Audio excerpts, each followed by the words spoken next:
Gabonaises, Gabonais, mes chers compatriotes.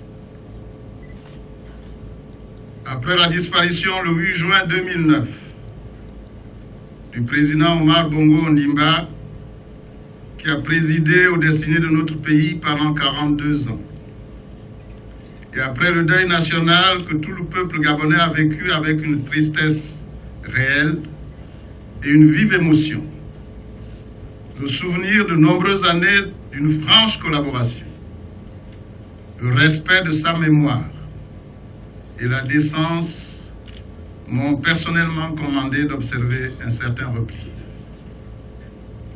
Un repli que beaucoup de compatriotes ont noté depuis 5 ans et qui suscite de nombreuses interrogations.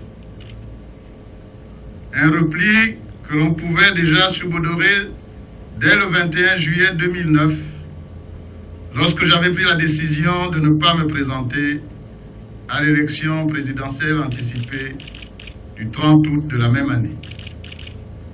Cette décision, dictée certes par des facteurs objectifs, susceptibles de pénaliser ma candidature, privilégiait aussi et surtout l'intérêt supérieur de notre pays à un moment crucial de son histoire. En effet, comme je l'avais dit à cette occasion, j'entendais ainsi contribuer à ma manière à préserver la clarté du jeu politique, alors que s'exacerbaient déjà les tensions induites essentiellement par des délais relativement courts d'organisation de cette élection anticipée, alors que s'exacerbaient déjà les intrigues politiciennes et les alliances interlopes sur fond de repli identitaire ou de sauvegarde d'intérêts, alors que nous notions une pléthore de candidatures.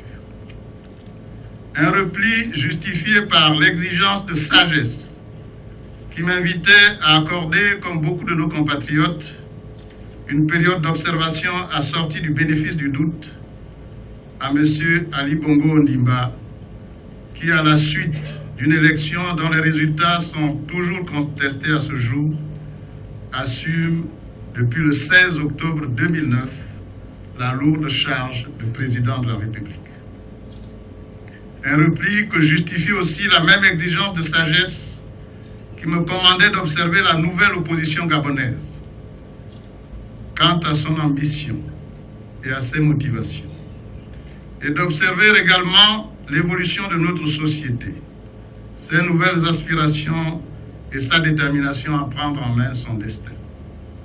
Un repli qui s'explique enfin par l'exigence que m'imposaient mes responsabilités de président de mon parti, l'Alliance démocratique et républicaine ADER, jusqu'en 2012, et notamment d'apporter à celui-ci dans la sérénité une solution à la crise qu'il traverse depuis 2009.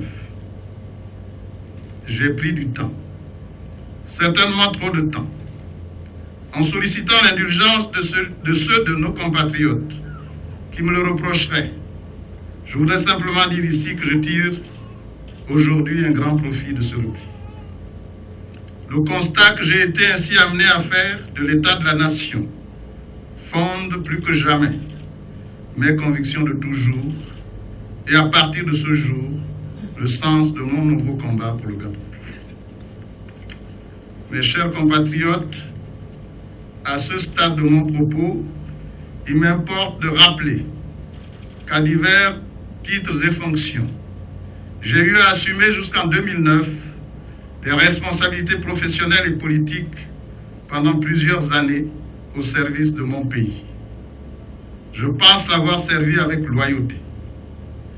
Et l'honnêteté intellectuelle me condamne aujourd'hui encore à assumer également la part de responsabilité qui m'incombe jusqu'en 2009 dans ce que nous avons ensemble fait de notre pays durant ma vie active. Une part de responsabilité que toutes celles et tous ceux des compatriotes qui ont peu ou prou suivi mon modeste parcours sauront pondérer objectivement, je l'espère. Ce que je souhaite donc vous partager à cet instant ne constitue nullement un procès à charge que j'entendrai j'intenterai à l'endroit de quiconque pourrait se sentir visé. Encore moins un procès post-mortem à l'endroit de ceux qui nous ont quittés. Mes chers compatriotes, à sa mort en 2009, le président Omar Bongo Ondimba nous laisse un pays stable et en paix. Une stabilité et une paix acquises à la faveur d'une pratique constante, du dialogue, de la tolérance, du pardon et d'une indéniable ouverture d'esprit. Mais ce legs, aussi important soit-il, masquait des réalités contrastées. Au plan politique, le pays s'est certes doté d'une architecture institutionnelle moderne, en théorie, même si elle reste mimétique. Mais la pratique héritée de la période du parti unique, parti-État, nourrie essentiellement depuis 1990 par l'obsession de la conservation du pouvoir, révèle en réalité un système de pouvoir héliocentrique, prébendier et féodal, qui repose fondamentalement sur deux piliers. Le premier qui a régulièrement emporté l'adhésion du corps social comme mode de fonctionnement vertueux, puisque facteur de stabilité, a consisté à assurer le partage des responsabilités politiques et administratives moyennant une sélection clientéliste des élites.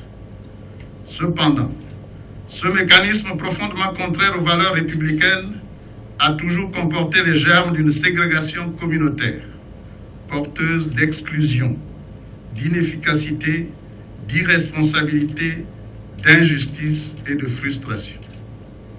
Le second pilier était fondé sur un système réputé également vertueux de prédation et de redistribution de la manne financière par le canal politico-ethno-tribal, censé corriger les inégalités multiformes résultant des dysfonctionnements institutionnels.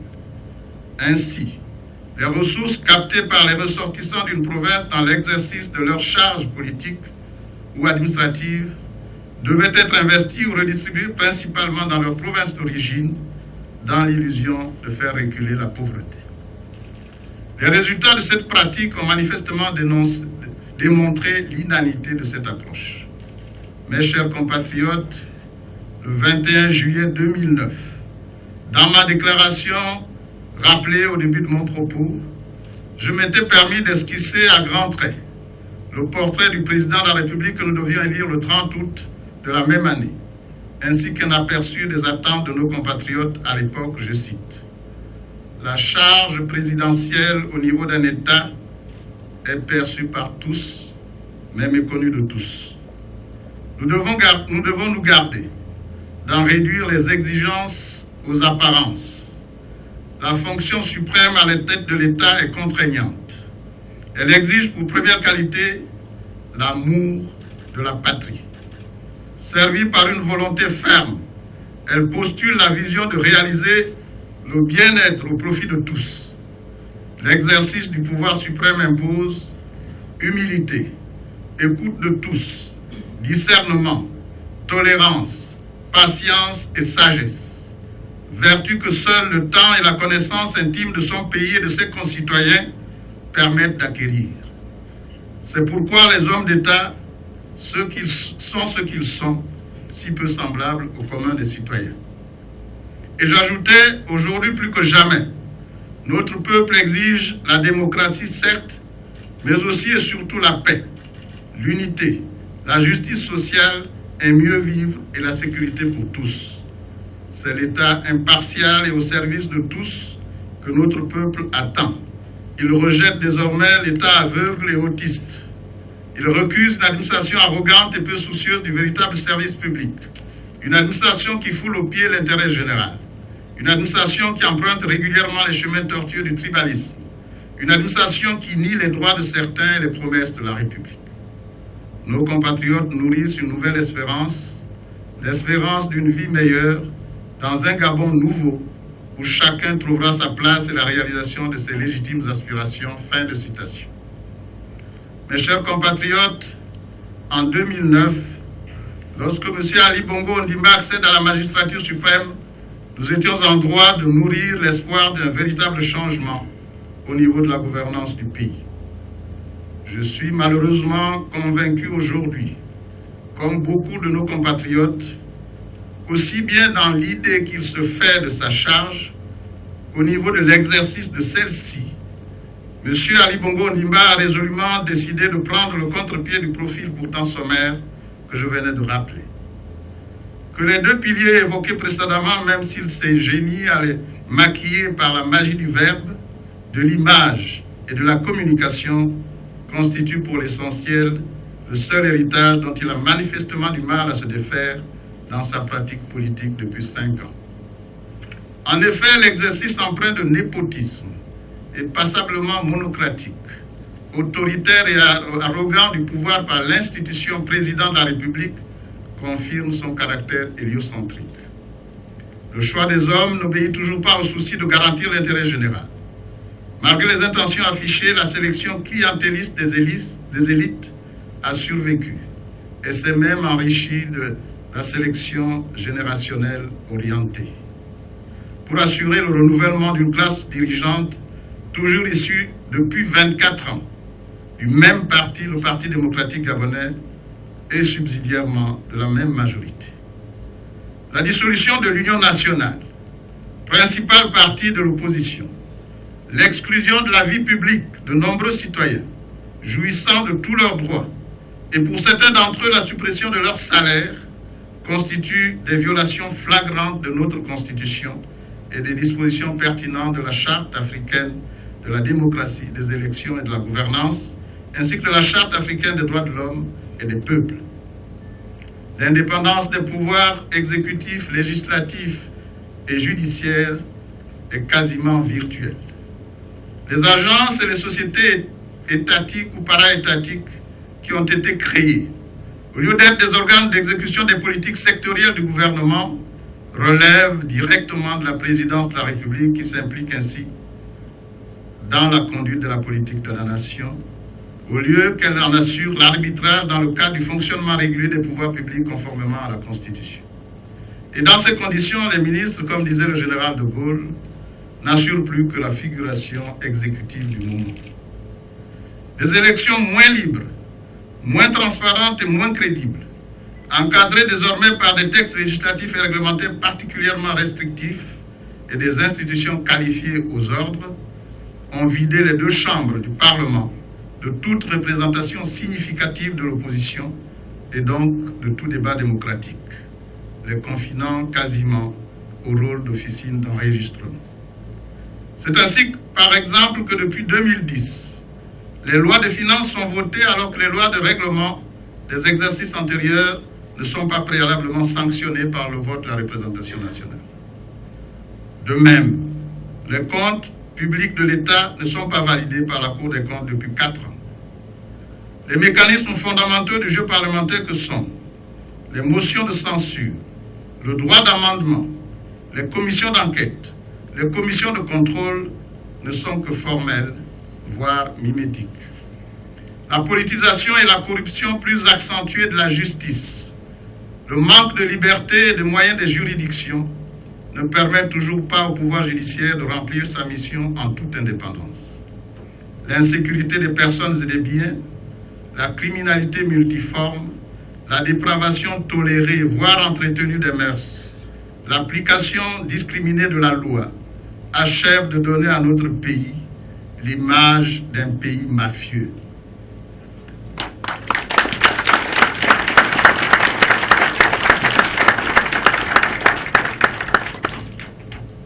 Plus que par le passé, les procédures judiciaires et les conditions de contrôle et d'interpellation des citoyens n'observent toujours pas l'exigence de courtoisie ou l'interdiction d'humilier, de maltraiter ou de torturer.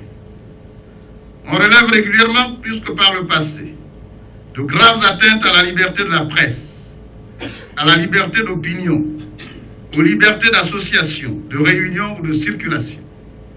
Des interdictions ou des obstructions de plus en plus flagrantes à l'endroit des partis politiques de l'opposition, d'aller à la rencontre des populations ou de tenir leur meeting dans les lieux publics. La pratique d'investigation inopinée, d'écoute téléphonique ou d'interception de messagerie électronique, opérée en l'absence d'un cadre législatif et réglementaire approprié. Toutes ces pratiques, aux antipodes de celles d'un État de droit, font aujourd'hui du Gabon l'un des pays les plus policiers du continent et où le règne de l'arbitraire est institutionnalisé.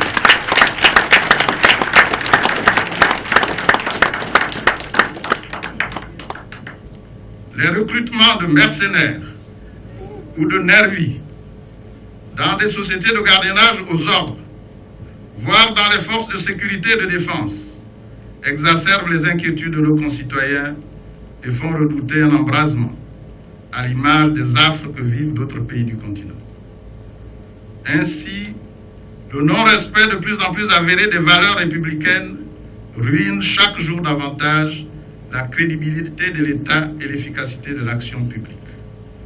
Au plan économique et social, jusqu'en 2009, les progrès enregistrés par notre pays étaient incontestables. Les investissements ont cru. Le pays a connu un accroissement réel et substantiel de son produit intérieur brut. Cependant, une véritable économie de marché reposant sur un modèle de croissance auto-entretenu n'avait toujours pas vu le jour.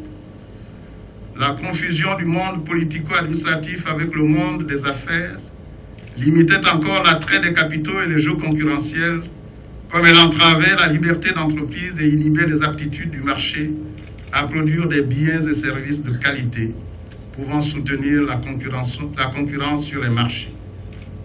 La question du capital investi dans l'économie demeurait centrale. Le capital étant pour l'essentiel de sources étrangères, la répartition des fruits de la croissance entre le capital, le travail et la communauté demeurait problématique. La part la plus significative de la richesse créée n'étant pas réinvestie dans le développement du pays, mais rapatriée vers divers horizons. Par ailleurs, et malgré les nombreux atouts naturels et multiformes dont il a toujours disposé, notre pays présentait encore de lourdes pesanteurs pour devenir une véritable terre d'accueil des investissements directs étrangers. De surcroît, les entraves administratives et notamment le non-respect de la réglementation du travail et l'application laxiste du droit des affaires, tout comme le coût des facteurs, l'étroitesse du marché intérieur, les difficultés d'accès au crédit, leur inadaptation structurelle aux spécificités des différents secteurs économiques, le développement de l'économie informelle et la corruption constituaient encore jusqu'en 2009 des obstacles à l'émergence d'une économie moderne susceptible de soutenir le développement du pays. L'offre rudimentaire en infrastructures de qualité, tous secteurs confondus, tant en milieu urbain qu'en zone rurale, donnait encore à cette date la mesure du sous-développement collectif du pays, même si son potentiel le situait naturellement sur le chemin d'un développement harmonieux, durable et équitable. Sur le front social, jusqu'en 2009, le tableau était encore plus révélateur du modèle de développement de notre pays. L'exceptionnel potentiel économique ainsi que la très faible démographie contrastaient visiblement avec la situation socio-économique. L'indice de développement humain situe en effet le Gabon au 103e rang mondial, alors que les questions épineuses du chômage, de l'accès aux soins les plus élémentaires de santé, de l'accès à l'éducation, à la formation, au logement, à la propriété foncière, à la culture, demeuraient encore sans réponse durable et satisfaisante. Le modèle empirique choisi n'avait manifestement pas su apporter les réponses appropriées à l'offre politique, tout aussi empirique qui lui avait donné naissance et n'était pas parvenu à créer les conditions d'une prospérité partagée conformément à l'engagement fondamental du contrat social. Mes chers compatriotes, depuis 2009, avec M. Ali Bongo Ondimba, nous pouvions légitimement nous attendre à une nouvelle vision du développement économique du pays, ainsi qu'à une nouvelle approche et à une nouvelle ambition du mieux vivre pour le peuple gabonais. Il est vrai que les promesses claironnées pendant la campagne de 2009, sur la base de son projet L'avenir en confiance, ont été enrichies par le plan stratégique Gabon émergent et de nombreuses initiatives ostensiblement coûteuses. Je voudrais simplement me permettre de faire quelques observations à propos du plan. Ce plan qui a été commandé par M. Ali Bongo Ondimba et un cabinet conseil. D'abord, au plan conceptuel. Ce plan se caractérise par deux faiblesses. D'une part, il ne constitue qu'une compilation de politiques sectorielles quasi standardisées, qui n'intègrent pas de manière explicite les spécificités de notre pays. Et d'autre part, il ressemble ainsi à s'y méprendre à d'autres plans similaires proposés par le même cabinet à d'autres pays de la sous-région.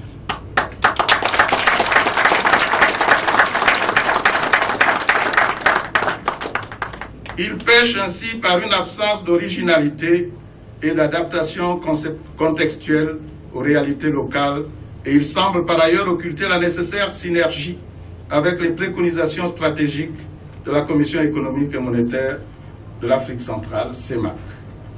Les actions envisagées dans ce plan sont formulées de manière très générale, et chaque action renvoie de ce fait à l'élaboration d'un projet avec pour corollaire des coûts additionnels. Au demeurant, ce plan pose apparemment un problème de cohérence. En effet, sa conception ainsi que sa réalisation ne tiennent pas compte des actions programmées en parallèle par d'autres entités institutionnelles émanant de l'État. Nous en voulons pour preuve celles prévues par exemple par l'Agence nationale des grands travaux dans le schéma directeur national des infrastructures. En outre, les programmes d'action ne comportent, même de manière sommaire, aucune définition de priorité, aucun calendrier d'exécution, aucune évaluation financière, aucune orientation en matière de financement susceptible de rendre ce plan quelque peu crédible auprès des bailleurs de fonds et autres partenaires privés ou institutionnels qui auraient pu s'y intéresser. Il n'est donc pas étonnant que des projets, comme tirés à la loterie, soient lancés sans prendre en compte les attentes prioritaires des Gabonais. Le projet de la Marina, tout comme celui envisagé dans l'enceinte de la Cité de la démocratie, sont à ce titre suffisamment éloquents. Comme l'est du reste le forum organisé récemment afin d'élaborer une stratégie pour l'industrialisation du Gabon, sans qu'ait été à tout le moins intégrée la problématique de la fourniture de l'électricité et de l'eau aux potentielles industries. Au final, beaucoup d'études ont été lancées, d'autres sont en cours, alors même que les priorités n'ont toujours pas été définies et que d'importantes sommes d'argent sont dépensées chaque année à cet effet. Même si l'honnêteté intellectuelle nous commande de noter dans le cadre strict de cette nouvelle vision le saupoudrage, ici et là, de quelques réalisations symboliques, tronçons de route, écoles militaires, ponts. Cette vision ne sert pour l'essentiel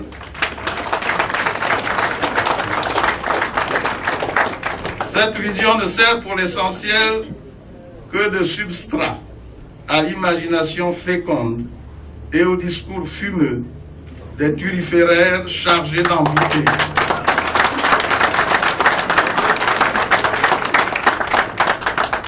Chargés d'envoûter le peuple gabonais d'une sublime illusion, à l'image des maquettes en 3D qui ornent désormais Libreville et d'autres localités du pays. Il est manifestement clair à propos de ce plan qu'une démarche plus rationnelle, s'inscrivant nécessairement dans un cadre de concertation approprié avec tous les acteurs qualifiés, dans une vision moins chimérique du développement du pays, et avec le souci d'une plus grande efficacité de la dépense, aurait permis de réaliser certains projets structurants prioritaires et de répondre progressivement aux attentes existentielles des Gabonais. Il est donc naturellement illusoire de penser que dans cet esprit, des réponses concrètes, en lieu et place des promesses sans lendemain, puissent être apportées à ces attentes d'ici 2016. Des promesses sans lendemain, insidieusement assorties de dons rituels de la République des dons, qu'ont repris à égrener à la faveur de tournées provinciales préélectorales les chargés de mission aux ordres. Mes chers compatriotes, pendant que le peuple gabonais est ainsi victime depuis 5 ans d'une véritable supercherie, ces errements et ces dérives ont atteint leur paroxysme en matière notamment de gestion des finances publiques. Ainsi, les textes qui encadrent l'élaboration et l'exécution du budget ne sont pas respectés. À titre d'exemple, en 2014, il a été décidé, sur la base du rapport McKinsey, l'élaboration d'une loi de finances rectificative avant même que la loi de finances initiale n'ait connu un début d'exécution. La suite, nous la connaissons. Les budgets régulièrement élaborés avec des hypothèses artificielles et hasardeuses, souvent surévaluées pour répondre à des besoins d'image et de communication, conduisent indéniablement à des lois de finances rectificatives devenues systématiques. Et celles-ci se traduisent invariablement par des crédits à la baisse en cours d'année. Ces errements entraînent bien évidemment des difficultés de fonctionnement pour nos administrations, comme ils induisent de nombreux désagréments à l'endroit des institutions financières avec le non-respect des engagements. Au niveau des opérateurs économiques, le non-paiement des prestations, les difficultés de trésorerie, les arrêts ou l'hibernation des chantiers, aussi bien d'infrastructures d'équipements sociaux et même d'équipements de prestige, ont pour corollaire les faillites et le chômage regrettable de nombreux de nos compatriotes. De même, l'insécurité juridique, due au non-respect des contrats signés ou à leur modification unilatérale sans compensation, a conduit nombre d'opérateurs économiques au départ, en bradant même leurs actifs. Le Gabon est ainsi devenu le pays le plus mauvais payeur de la zone CEMAC.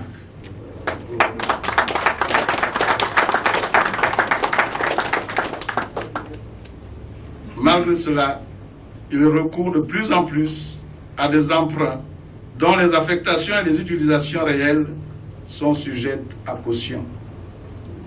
Et cette gabegie généralisée dissuade les opérateurs économiques et augmente le risque pays.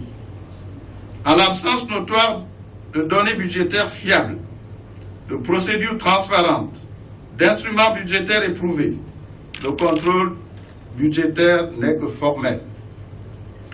La falsification des statistiques et des données économiques, ainsi que la légèreté de la politique et de la pratique budgétaire ont une incidence désastreuse, non seulement au regard de la crédibilité et de l'efficacité de l'action publique, mais également au niveau de l'économie et de la croissance de notre pays. Au surplus, le secteur privé continue à faire face à des procédures complexes d'octroi de licences, d'autorisation d'agrément, ainsi qu'à des procédures de contrôle souvent inopportunes et pour le moins douteuses, qui cachent mal le développement d'une corruption généralisée.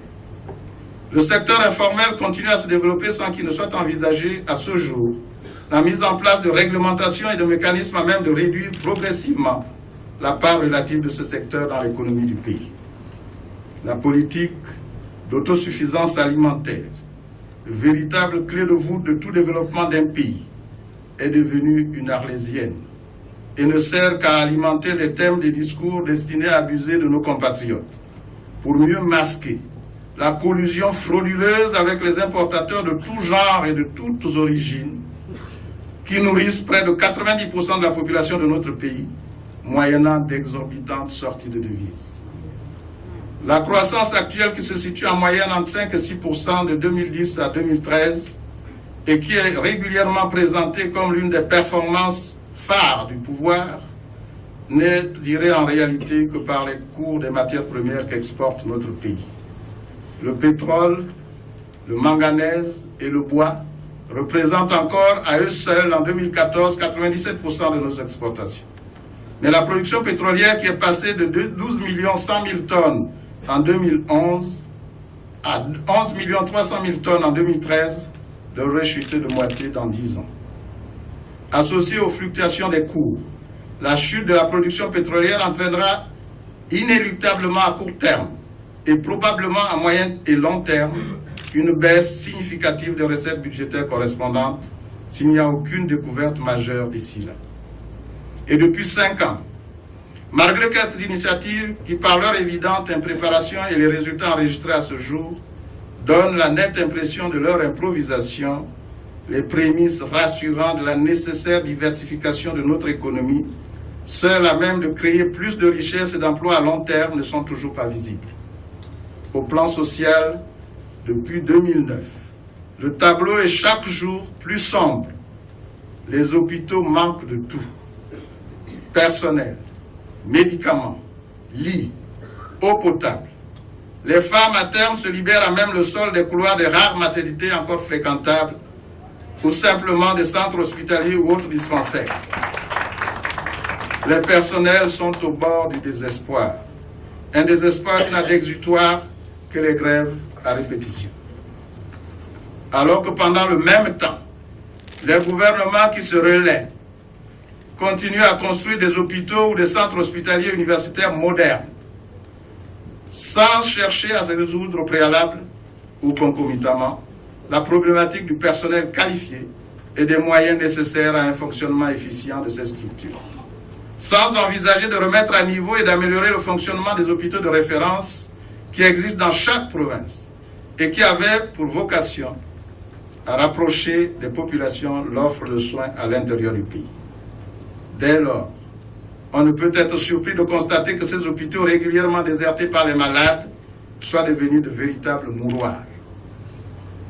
L'insalubrité structurelle, l'assainissement rudimentaire des espaces de vie, les fournitures d'eau potable et d'électricité devenues séquentielles, l'habitat resté très sommaire pour la majorité des compatriotes en raison du déficit toujours croissant en logements sociaux, aggravé depuis 2009 par des promesses non tenues de construction de 5 000 logements par an, constituent à travers le territoire national des terreaux particulièrement propices au développement des maladies endémiques, à l'instar du paludisme qui continue à décimer nombre de nos enfants.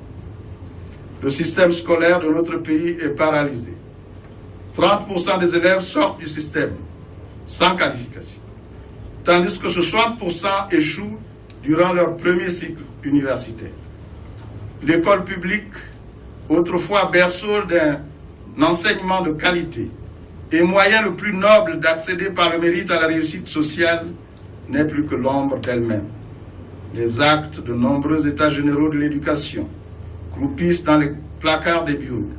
Les réformes deviennent la marque de fabrique de nombre de ceux qui ont eu à diriger le département ministériel en charge de l'éducation. Les conditions de travail laissent à désirer. Les salles de classe sont surchargées. Les vocations d'enseignants deviennent exceptionnelles. Pour tenter de masquer l'insuffisance chronique des salles de classe et des établissements face à l'augmentation des effectifs, les différents gouvernements, en dépit de nombreuses promesses, n'ont recours qu'à l'idée géniale de transformer certains établissements affectés au cycle primaire, initialement, en collèges et lycées, aggravant ainsi la problématique de la scolarisation de nos enfants dans les établissements publics. En pleine année scolaire ou universitaire, il ne se passe pas un trimestre sans que les enseignants ne manifestent contre leur gré, pour réclamer des salaires décents et des moyens qui leur permettent d'exercer dignement leur métier. À Libreville, comme à l'intérieur du pays, les apprenants passent plus de temps dans la rue que dans les salles de cours, lorsqu'ils ne sont pas embastillés sans jugement ou interpellés par des forces de l'ordre qui s'affranchissent allègrement et régulièrement des franchises universitaires pour élire domicile dans les campus.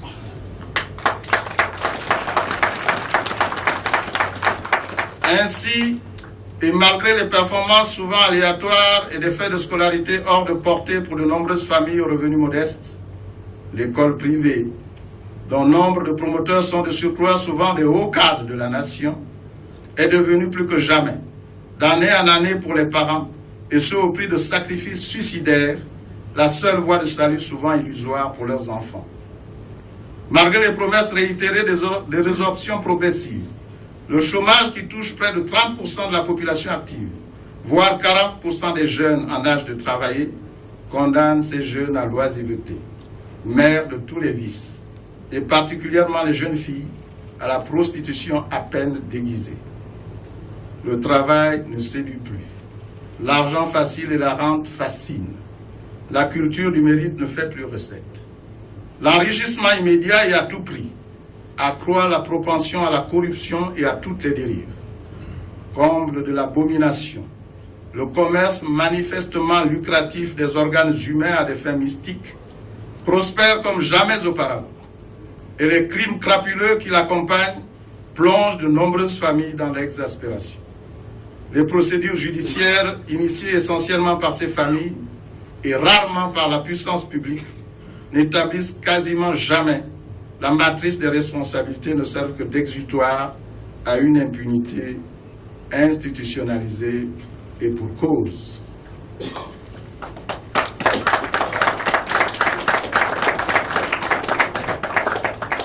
L'endoctrinement éhonté et généralisé de la jeunesse et des élites du pays, moyennant la part de l'argent facile, le mirage des nominations fantaisistes dans l'administration, et l'enrôlement dans les sectes de tout genre ne sert souvent qu'à les embrigader.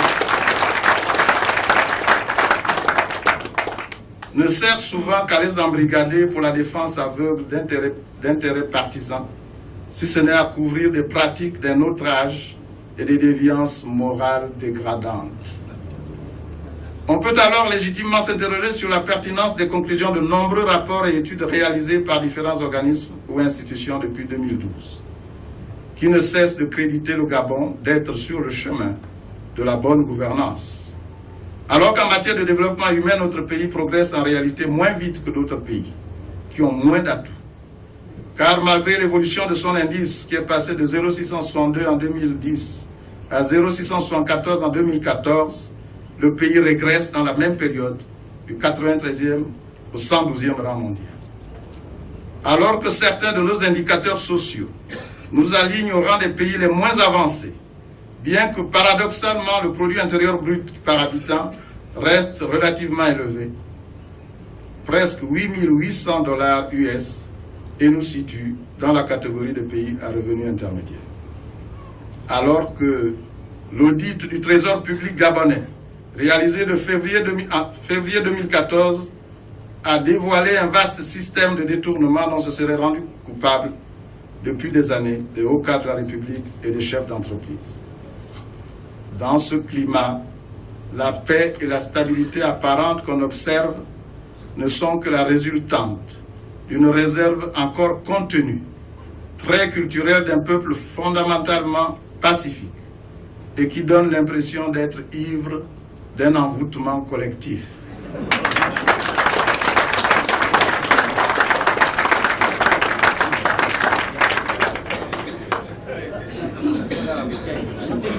Mais qui, poussé dans ces derniers retranchements, n'hésitera pas à affronter la violence aveugle d'un appareil répressif déjà programmé et aux ordres. Mes chers compatriotes, comme beaucoup de nos compatriotes, j'ai désormais, pour ma part, l'intime conviction qu'en 5 ans, M. Ali Bongo Ondimba a déjà ruiné toutes les chances d'une véritable transition.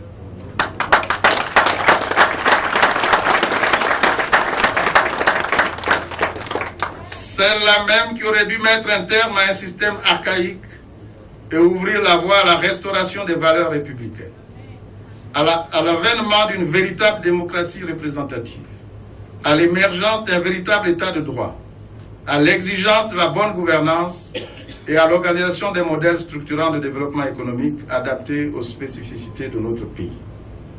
Comme beaucoup de compatriotes, j'observe pour ma part que M. Ali Bongo Ondimba a résolument emprunté la voie de la succession clanique et de la gouvernance oligarchique qui amplifie pour le perpétuer ce qu'avait avant lui, mais avec lui, l'ordre ancien, ce qu'avait de vil, l'ordre ancien, en termes d'ostracisme, d'injustice, de discrimination multiforme, de brimade, de vexation, d'intrigue, d'intimidation ou de violence. Comme beaucoup de compatriotes, je constate pour ma part que la volonté de rupture affichée par M. Ali Bongo Ondimba ne se traduit concrètement que par une détermination incompréhensible à faire table rase d'un passé dont il est pourtant solidairement comptable, y compris en s'attaquant honteusement au patrimoine historique de la nation, à l'image de la destruction de la Cité de la démocratie ou encore de l'hôpital Jean-Hébert. Comme beaucoup de compatriotes, je suis convaincu pour ma part que la volonté affichée d'organiser une nouvelle administration du pays visant les standards internationaux ne se manifeste à l'évidence qu'à travers la création de multiples agences et sociétés étatiques ou para-étatiques, lesquelles agences ou sociétés n'ont pour réelle vocation que de mieux agencer la canalisation des ressources générées dans différents secteurs régaliens de l'État, afin d'en garantir l'appropriation et une gestion patrimoniale plus discrète.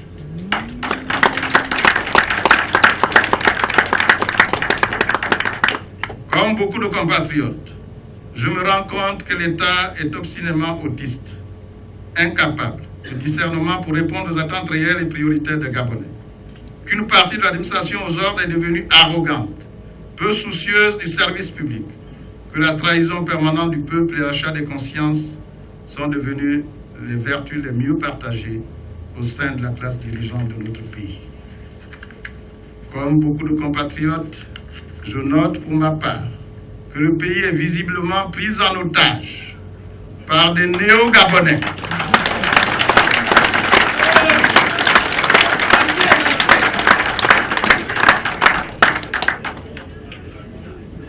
Des néo-Gabonais qui ne le sont devenus que pour se servir impunément et non pour servir le Gabon, notre pays. Comme beaucoup de compatriotes, j'observe pour le déplorer que seule l'ascension sociale sans palier, la cupidité et l'enrichissement à tout prix peuvent expliquer l'adhésion aveugle à l'occultisme, l'instrumentalisation à tout vent, la versatilité et la vocation politique d'une certaine frange de nos concitoyens. Comme pour beaucoup de compatriotes, il est désormais évident pour ma part que le pouvoir en place a délibérément régné les valeurs supérieures qui sanctifient la dignité et la justice, subliment le travail et l'équité, prônent la solidarité et le partage réel, valeurs qui fondent entre autres la paix et la stabilité dans un pays. Comme beaucoup de compatriotes, je relève que le développement du pays se réduit au développement du pouvoir de l'État, avec le renforcement de son emprise territoriale dans l'optique inavouée de sa pérennisation. Comme beaucoup de compatriotes, j'observe que le pouvoir politique ne communique désormais avec le peuple gabonais qu'à travers les symboliques du drapeau, de l'hymne national, de la carte du territoire, qu'à travers des éléments de représentation du pouvoir ou des grands événements sportifs ou festifs. Hormis ces éléments iconographiques, aucun projet fédérateur aujourd'hui n'unit les Gabonais dans leur vie de tous les jours. Comme beaucoup de compatriotes, je constate que le Gabon, notre pays, est subitement et tristement devenu une curieuse plateforme du superfétatoire, de l'ostentatoire et des effets d'annonce.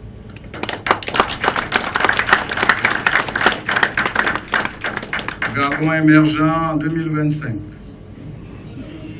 Marina, Carnaval, Super Coupe de France, terrain de golf de luxe, New York Forum Africa, course nautique, marathon, séminaire, soirée et journée récréative.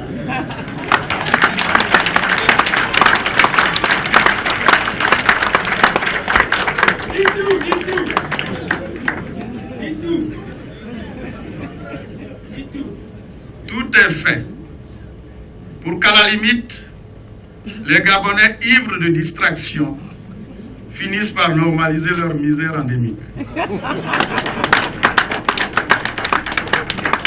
À l'image de malades auxquels ont été inoculés des tranquillisants, qui finissent par perdre toute sensation de douleur et cessent de s'inquiéter de leur maladie.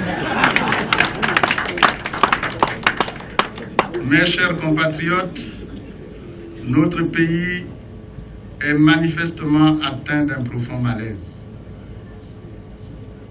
Un malaise face au questionnement sans réponse sur la légitimité, la légalité et la fiabilité de nos institutions, sur le fonctionnement défectueux de l'État, sur la fragilité de notre économie, sur les fractures sociales, sur l'archaïsme et le conservatisme de la gouvernance.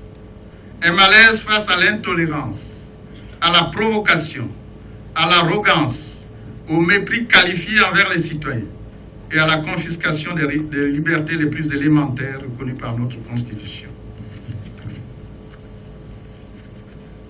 Un malaise face au déni de l'histoire, à la forfaiture, à l'immoralité, à l'imposture et au parjure.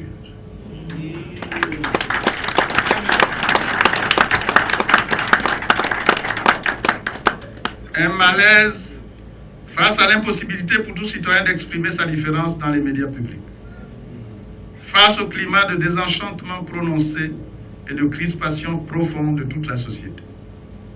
Un malaise face aux contre-valeurs, aux contre-vérités, à la négation même de notre dignité, la dignité de toute une nation, par ceux-là même qui devraient l'incarner. Le constat que je fais avec vous depuis 5 ans et qui, je le crois, est à certains égards tristement étayé par les révélations et les événements de ces derniers jours, n'est certes pas exhaustif. Il est néanmoins suffisant pour m'interdire de continuer à me taire.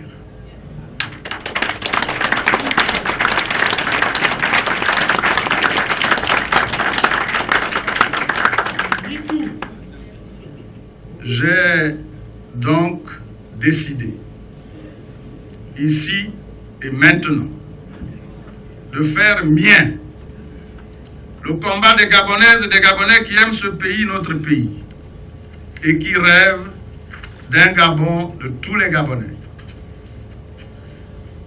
quelles que soient leurs origines, leur religion, leur sensibilité politique. Des Gabonaises et des Gabonais qui rêvent d'une société démocratique fondée sur une organisation pluraliste du pouvoir, qui se traduit par l'ordre dans la liberté, la responsabilité et la sécurité, par l'ordre dans le respect des droits de l'homme et des valeurs républicaines.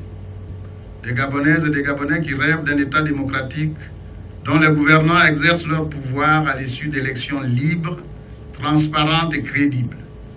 Des Gabonaises et des Gabonais qui rêvent d'une gouvernance politique qui promeut l'alternance comme principe fondamental et qui favorise et garantit l'existence d'une opposition librement constituée, s'exprimant sans contrainte, pouvant solliciter le suffrage populaire sans compromission et à égalité de droit avec le pouvoir qui gouverne, tout en respectant, bien entendu, la loi commune et les institutions régulièrement investies. Le combat des Gabonaises et des Gabonais qui rêvent d'un pouvoir démocratique qui fonctionne avec une opposition et dont la critique qu'elle exerce et l'alternative qu'elle représente donnent à la souveraineté du citoyen un pouvoir concret. Des Gabonaises et des Gabonais qui rêvent de la restauration de nos valeurs sociétales premières, enrichies des apports valorisant d'autres civilisations qui favorisent, grâce à une éducation et une formation fécondantes, l'épanouissement d'une jeunesse responsable, capable d'assurer une vraie relève générationnelle porteuse d'avenir. Des Gabonaises et des Gabonais qui rêvent d'une implication moins servile, plus engagée, plus valorisante de la femme dans le processus de développement de notre pays. Le combat des Gabonaises et des Gabonais qui rêvent d'un développement harmonieux et équilibré du territoire national. D'un développement organisé sur la base d'une économie diversifiée qui valorise nos richesses naturelles, crée la croissance, la richesse et les emplois. D'une décentralisation et d'une déconcentration effective comme moyen d'aménagement du territoire, de revalorisation du monde rural, de réduction de la pauvreté et de bonne gouvernance. Des Gabonaises et des Gabonais qui rêvent d'une justice et d'une cohésion sociale qui imposent une répartition plus équitable des fruits de la croissance, notamment en faveur des compatriotes les plus vulnérables, de façon à réduire progressivement et de manière significative la fracture sociale, les privilèges, les rentes, les inégalités, la misère et la pauvreté, afin de mieux consolider le vouloir vivre ensemble, la paix et l'unité nationale. Des Gabonaises et des Gabonais qui rêvent enfin d'un Gabon réconcilié avec son destin, le destin d'un pays de paix, digne et prospère. Mes chers compatriotes, pour moi, l'engagement politique n'a de sens que s'il se réfère à certains principes et à certaines valeurs auxquelles je suis profondément attaché et qui sont pour l'essentiel la liberté et la dignité, la primauté de l'intérêt général sur les intérêts singuliers, la soumission de la puissance publique à un état de droit, l'égalité de tous devant la loi, le patriotisme et le civisme, la tolérance et l'inclusion, l'abnégation et la solidarité au service de l'intérêt supérieur de la nation, le respect de la diversité et du pluralisme, l'excellence fondée sur le mérite et le travail. En considérant ces fondements, sur la base notamment de la déclaration en date du 19 juillet 2014. Au regard de son engagement et des actes qu'il pose, je crois pour ma part que le front de l'opposition pour l'alternance incarne ses principes et ses valeurs.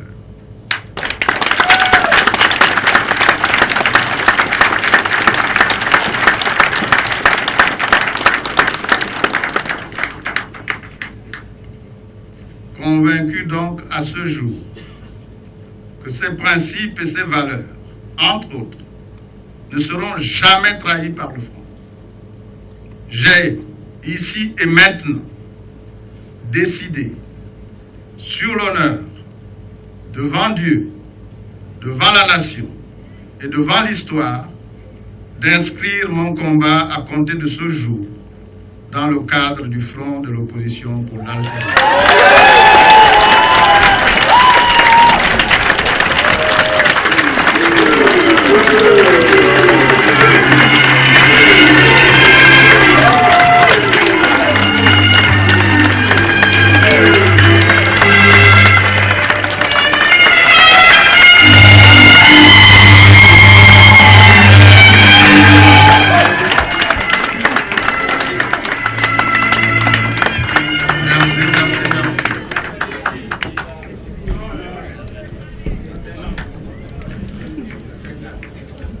Ce combat s'inscrit plus que jamais dans l'exigence d'unir nos intelligences et nos forces dans la confiance, la cohésion et la sincérité.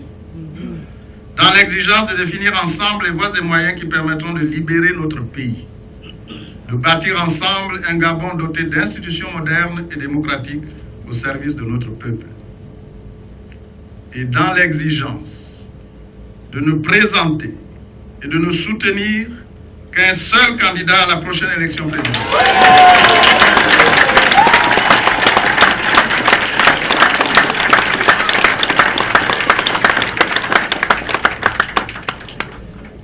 Chers compatriotes et amis du front,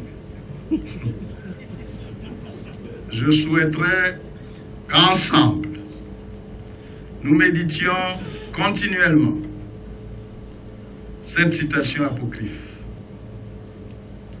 Lorsque le pouvoir de l'amour pour notre nation sera plus fort que l'amour du pouvoir, alors le Gabon, notre pays, connaîtra enfin l'alternance, la démocratie, la bonne gouvernance, la paix et la prospérité.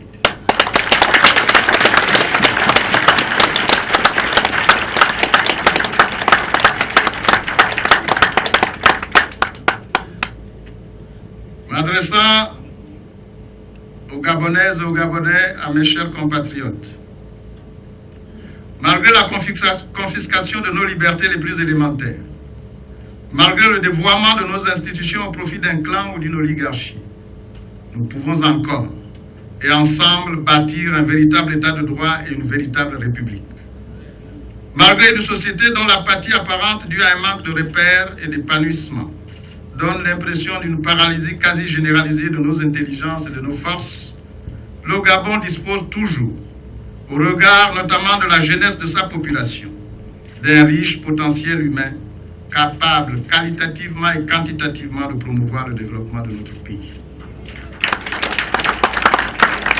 Malgré l'exploitation anarchique et le pillage de nos richesses naturelles, le Gabon regorge encore d'immenses potentialités au niveau de ses forêts, de sa biodiversité, de son sol, de son sous-sol, de ses fleuves, de ses lacs, de ses lagunes, de ses plaines, de ses plateaux, de sa zone économique exclusive le long de sa frontière maritime, des potentialités qui fondent l'espoir d'une exploitation plus rationnelle et d'une répartition plus juste du fruit de la richesse nationale par et pour les générations futures.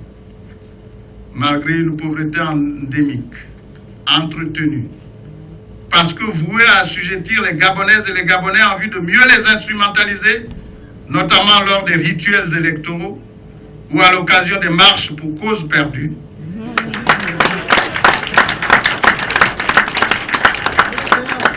nous pouvons encore nous affranchir et recouvrer un minimum de dignité, à l'instar de nos aïeux, voire de nos parents, qui ont toujours su dire non lorsque leur dignité était atteinte, et ce malgré les statuts sociaux de l'époque. Malgré les brassages imposés par le fait de la mondialisation, malgré les déviances favorisées par les complexes d'infériorité de nos cultures, leur diversité et leur originalité nous permettront encore de sauvegarder l'authenticité de notre culture nationale.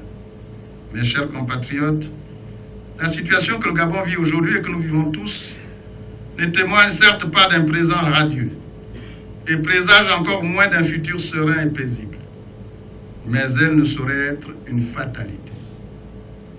Au risque d'enfoncer une porte ouverte, je considère pour ma part que le problème fondamental pour notre pays depuis son émancipation est avant tout celui de la reconnaissance par les urnes de la souveraineté du peuple. Cette reconnaissance ne procédera jamais d'une génération spontanée. Elle ne nous sera jamais octroyée comme l'a été ou le fut l'accession du Gabon à la souveraineté.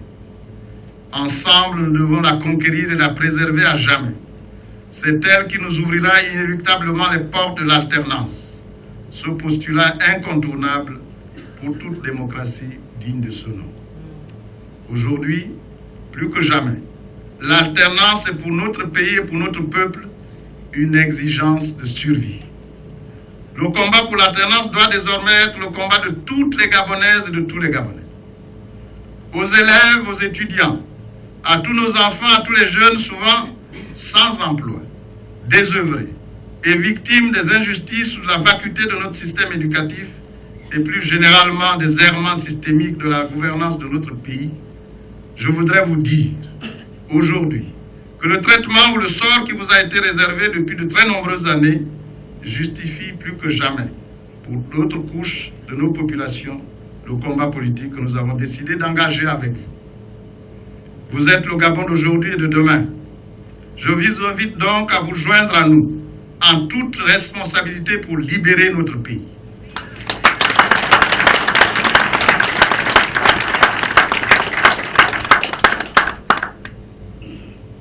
Aux organisations syndicales, des secteurs publics et privés, je me permets de vous dire ici que votre légitime combat ne doit plus être aujourd'hui celui des revendications qui n'ont jamais abouti à des solutions durables. Il ne doit plus être celui de la quête permanente d'un dialogue sans interlocuteur, qui n'a conduit à ce jour qu'à des propositions incantatoires et purement démagogiques. Votre combat doit être désormais celui de l'alternance. Une alternance qui posera les bases d'une gouvernance plus soucieuse de l'homme. Une gouvernance qui établira avec tous les partenaires sociaux un dialogue franc, constructif et responsable en vue de l'élaboration d'un véritable contrat social. À ceux de nos compatriotes, femmes et hommes qui incarnent encore la sagesse dans nos quartiers, nos villes, nos villages, nos campagnes, nos départements, nos provinces, je vous demande très humblement de nous rejoindre. De rejoindre partout toutes celles et tous ceux de nos compatriotes qui ont décidé de mener sans répit le combat pour libérer notre pays, le Gabon. Aux femmes, nos mères, nos épouses, nos sœurs, nos filles, gardiennes intrépides et avisées de nos foyers, je veux ici vous partager ma conviction. Votre implication sera déterminante. Mes chers compatriotes, le temps n'est plus aux atermoiements, aux attentes, aux excuses faciles. Le temps n'est plus au crédit que certains compatriotes continuent à accorder aux allégations mensongères et aux jugements portés sur les leaders de l'opposition qui s'opposent au pouvoir en place et dont les actes témoignent suffisamment de leur engagement. Le temps est au sacrifice, tous les sacrifices.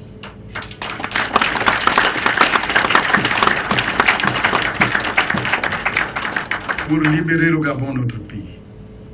J'entends souvent dire ici et là, à travers le territoire national, mais on va encore faire comment? Il n'y a que Dieu. Certes, la grâce de Dieu a toujours surabondé dans notre pays. Elle sera toujours son partage, notre partage. Mais il importe que nous fassions aussi notre part, celle qui nous incombe. Nous devons tous rejoindre le front. La victoire est à ce prix.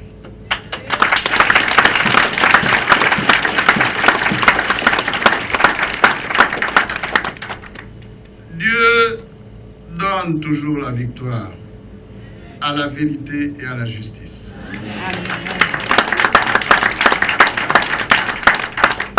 Mes chers compatriotes, en sollicitant votre indulgence, je voudrais maintenant dire quelques mots aux militantes, militants et sympathisants de mon parti,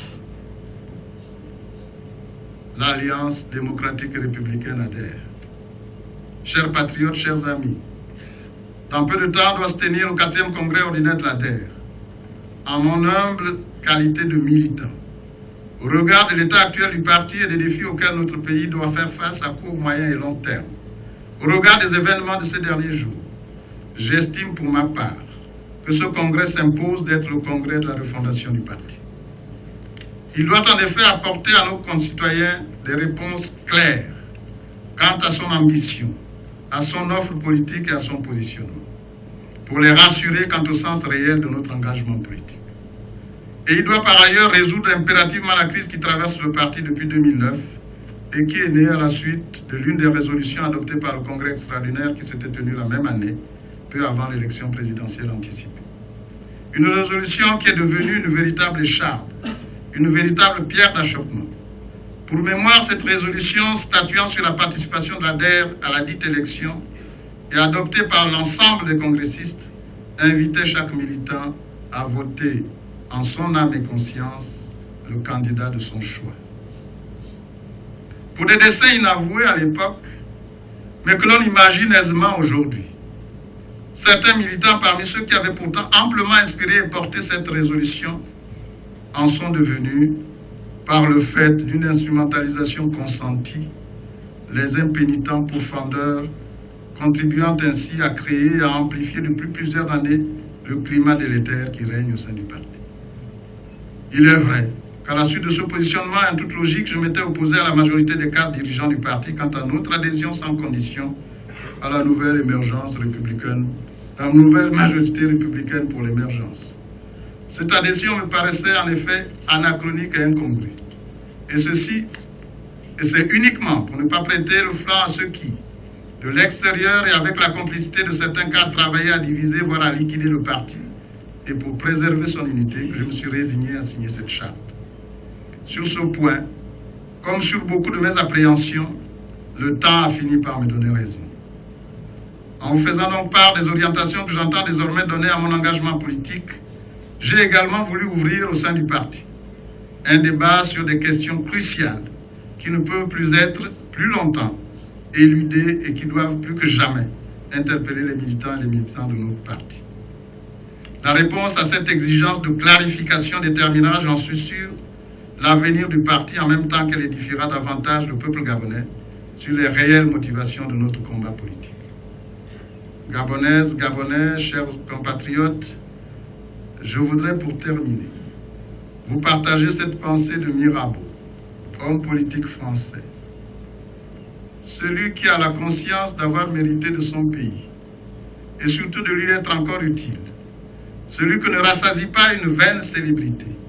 Celui qui veut dire la vérité, qui veut faire le bien public indépendamment des mobiles mouvants de l'opinion populaire, cet homme porte en lui la récompense de ses services, le charme de ses peines et le prix de ses dangers. Il ne doit attendre sa moisson, la destinée de son nom, que du temps, ce juge incorruptible qui fait justice à tous.